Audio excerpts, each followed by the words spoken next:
Pessoal, dando sequência, então, às funcionalidades do Excel, agora nós vamos apresentar para vocês como montar um treino, só que antes de montar o treino, mostrar quais são as variáveis que vocês têm que pensarem para montar o treino de força, pensando no treino de força aí do cliente. Nós vamos usar a videoaula anterior, então vocês estão vendo aí na tela que nós estamos aí na página dos clientes já previamente cadastrados, e nós vamos agora aqui mostrar para vocês o que tem que pensar para montar um treino pensando em força. Vamos lá, Bruno, partiu, sume aí. Vamos lá. Então, galera, estamos lá na nossa área de clientes, né? Vamos lá para a área de treinamento agora.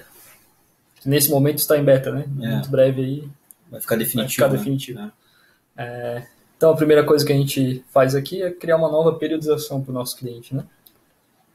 Vamos achar o nosso querido João Adalberto aqui. Esse aí nós cadastramos na videoaula anterior, então a galera dá uma procurada, vê na descrição do vídeo aqui o link com a videoaula anterior, tá? Importante vocês seguirem a sequência para poder entender.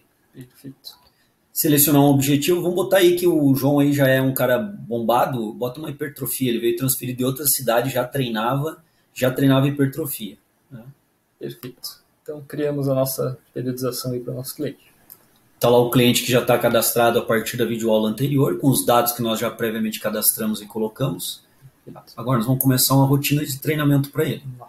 Novo treino, né? Isso, excelente. E aí a galera vai pensar agora, nós vamos mostrar para vocês o que vocês têm que pensar. Então, treino A, sessão de treino A. Poderia ser o treino B, treino de costas, peito, aí vocês vão registrar como quiserem. Né? Então, foi criado ali o treino A, que poderia ser o treino de tríceps, de peito, de pernas, de abdômen, depende aí como é que vocês vão chamar o treino. Tá?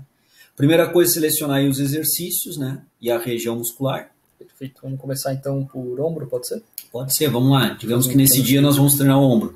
No clicar em ombro, o que vocês têm? Um rol de exercícios que treinam o ombro. Então, selecione aí o desenvolvimento com halter. Vai.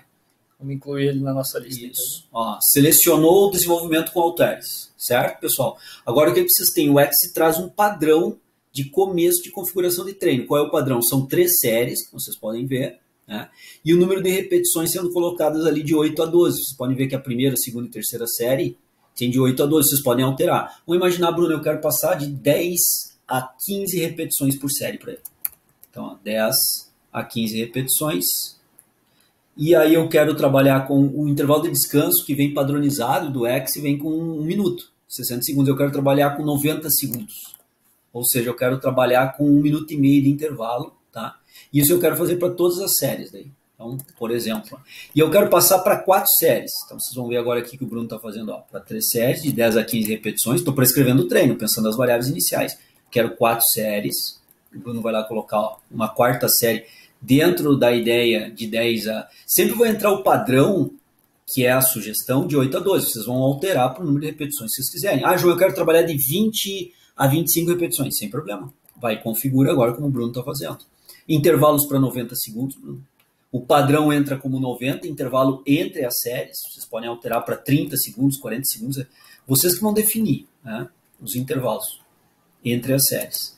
Digamos que como eu estou recebendo esse cliente, Bruno, e eu não conheço muito bem, mas ele já é treinado, eu não vou até a falha. Mas eu poderia ir até a falha momentânea concêntrica e clicando nessa alternativa para dizer que eu quero que ele vá até a falha. Nesse primeiro momento, não. E a quilagem de treino eu vou testar com o meu cliente, vou ver e vou imaginar que cada dumbbell ele trabalhe com um dumbbell de 10 quilos, vai. Então, 10 quilos ele vai trabalhar. Só que no primeiro treino eu já percebi que na última série com 10 quilos ele não consegue fazer nem 8 repetições. Então eu posso, por exemplo, bota 8 quilos aí. Ó, e coloca as repetições aí de 10 a 15. Vamos imaginar. Então eu quero trabalhar sempre de 10 a 15 e na última série, como eu já sei que ele falha um pouco, eu vou trabalhar lá com uma quilagem um pouco mais baixa. Vou dar uma aliviada para ele manter o volume de 10 a 15 repetições. Então eu estou pensando aqui o meu treino e variáveis agudas que eu preciso pensar. É mais ou menos por aí, né, Bruno? É isso aí. Aí, dando sequência, pessoal, a amplitude. Eu posso trabalhar com amplitude total, que já está marcado, ou parcial. Se é parcial, eu tenho que explicar para ele até onde eu quero que ele execute o movimento e colocar os graus. Então, imaginar aí que eu queira trabalhar com amplitudes de 70 graus, por exemplo, de movimento glenumeral, desenvolvimento com halteres. Digamos, aqui é só as situações para vocês verem. Agachamento, se for no exercício de agachamento, eu coloco parcial e quantos graus mais ou menos eu quero que ele trabalhe. Bom, pessoal, nós temos também a situação das pausas, que sem pausa, por exemplo, ele vai fazer lá as 10 ou 15 repetições, ou 12, dentro daquela amplitude, né, de prescrição de 10 a 15 que nós colocamos, sem nenhuma pausa. Ele vai fazer continuamente as repetições. Mas tem as opções de dar, no final da fase concêntrica, uma pausa, né, que é essa de cima aí. Então eu posso selecionei, Bruno. Ó, selecionei para o cliente dar uma pausa no final da fase concêntrica. Quando que eu faço isso? Quando eu quero usar pico de contração. Então, por exemplo, lá no exercício de extensão de joelho, se eu estivesse aqui trabalhando com o extensor de joelho, no final da extensão de joelho, que é o final da fase concêntrica, ele dá um pico de contração. Ou seja, ele dá uma pequena pausa, 1, 2 segundos, mantendo aquela contração isométrica. Posso fazer uma pausa também no final da fase excêntrica, usando a ideia do ponto zero. Pensando agora no exercício de stiff, por exemplo, ele faz a fase excêntrica, ele desce a barra e pausa. 1, 2 segundos, dissipa energia elástica e sobe fazendo um esforço mais intenso usando a ideia do ponto zero. E ele pode ainda, dentro das opções, né, então sem pausa e com pausa, ele pode usar ambas, né? Ele pode fazer pausa tanto no final da excêntrica quanto no final da concêntrica, usando pico de contração e ponto zero. Então aí depende de vocês o que vocês querem utilizar com o cliente, né? Normalmente a gente faz sem pausa, né, sem estratégia de intensificação do treinamento. São estratégias que eu posso intensificar meu treinamento. Perfeito. Vai depender bastante também do nível de condicionamento, né? Do objetivo que ele já tem e tal, né? Mas são opções que eu tenho que fazer. Perfeito. E aí eu tenho a questão do descanso no final do exercício, que é de exercício para exercício, qual é o intervalo que eu vou preconizar. Aqui entra como padrão do X 120 segundos, né? Que seriam 2 minutos, mas eu posso colocar qualquer intervalo aí que eu queira, né?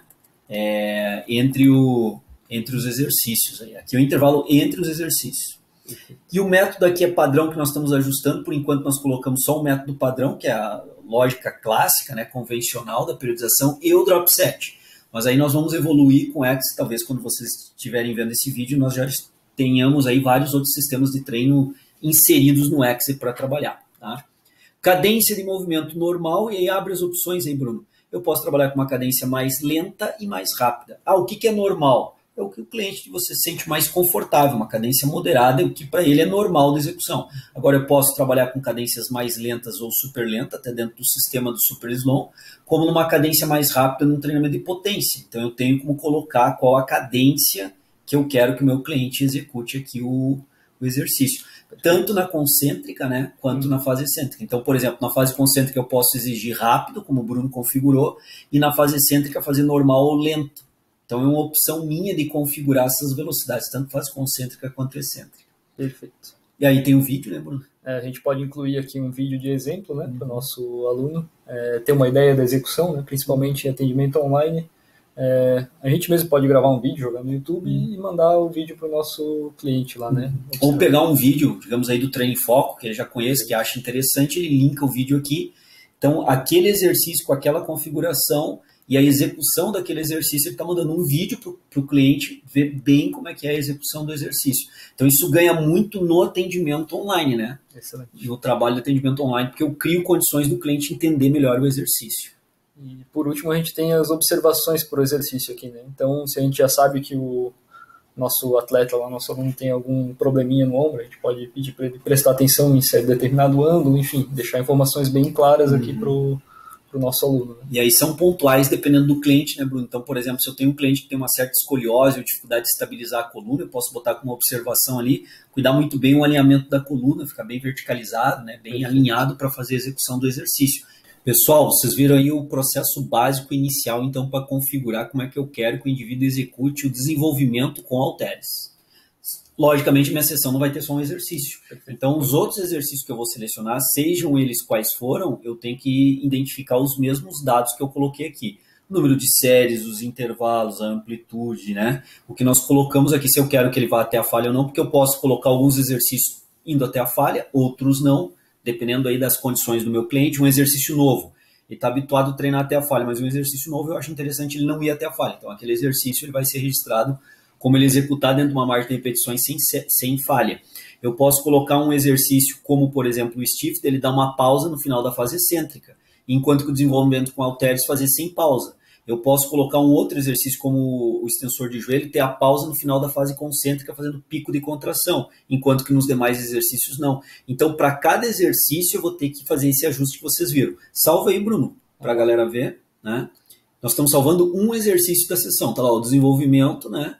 Como que eu quero que esse exercício seja executado. Agora eu vou selecionar os outros exercícios da sessão e vou configurar também conforme eu queira. Mas esses são os dados de configuração para todos os exercícios. Aí eu tenho a sessão de treino montada no final. Ótimo. E depois de selecionado todos os exercícios, a gente consegue ordenar daí, né? Que é um outro... A ordem dos exercícios, né? Uhum. Digamos que o desenvolvimento, que foi o primeiro que eu preenchi, que eu criei no meu treino, eu quero como último exercício da sessão. Eu vou puxar ele para o último exercício da sessão e vou trazer os demais para o primeiro. Simplesmente arrastando, como o Bruno está fazendo aí, é bem fácil. E aí eu ajusto a ordem de execução dos exercícios. Perfeito. E aí fechou, né, Bruno? Uma ideia geral da sessão de treino é isso aí. Exatamente. Salvamos nossa sessão de treino aqui, né? Com um exercício só, mas é um exemplo para a galera. E depois de salvar a sessão de treino, é importante também salvar a periodização. Que daí a gente está com tudo ali dentro. Então lá nossa primeira periodização feita aqui para o João Adalberto. Né? Fechado aí com aquela sessão que nós demos a ideia para vocês. Então o vídeo de hoje foi para mostrar quais são as variáveis importantíssimas de serem preenchidas em relação à carga de treinamento. São chamadas variáveis agudas de carga de treino. Para todos os exercícios selecionados tem que serem configuradas essas variáveis agudas. Perfeito. E aí a gente vai fazer isso nos próximos vídeos aí. Isso, vou configurar nos próximos vídeos agora, fazer treino aí para vocês verem como é que faz. Tá ok, galera? Show!